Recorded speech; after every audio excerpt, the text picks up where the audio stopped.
वर्धिक उच्चतर माध्यमिक विद्यालय लैलूंगा है।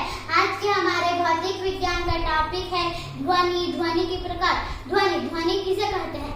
जब दो ठोस वस्तुओं को आपस में टकराया जाता है या माध्यम से संचालित कराया जाता है, उसमें कंपन कराया जाता है, तो वो हवा में संचालित होकर हमारे कानों तक पहुंचती है। जैसे कि यदि आपके और मेरे बीच हवा ना हो तो हमें एक दूसरे की बात नहीं सुन सकते। जैसे कि स्कूल की घंटी बजती है तो हमें सुनाई देता है, कोई संगीत करता है या गाना गाता है तो हमें सुनाई देता है, मोटरसाइकिल की आवाज भी हमें सुनाई देती है।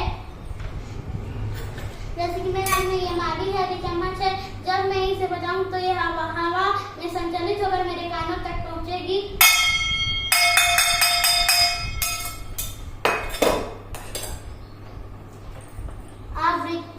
आवृत्ति किसे कहते हैं?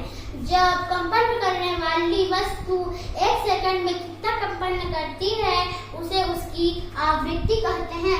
आवृत्ति को हर्ट्ज से मापा जाता है और इसके जो वैज्ञानिक थे इसके बारे में जो बताए उनका नाम हेनरिच रुडोल्फ हर्ट्ज था। ध्वनि के प्रकार। ध्वनि के 3 प्रकार होते हैं। पहला अपसर्य ध्वनि, स्वर ध्वनि, पराशर्य ध्वनि।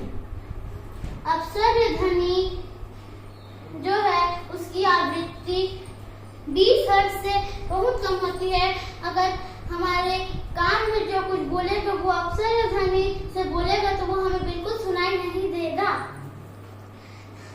अपसर्य ध्वनि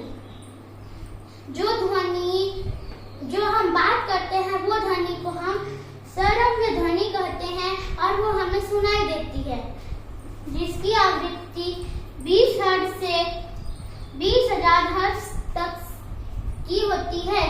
अब पराशर्य ध्वनि, जो ध्वनि 20,000 जिसकी आवृत्ति 20,000 हर्ट्ज से भी अधिक होती है, जो इतना तीव्र होता है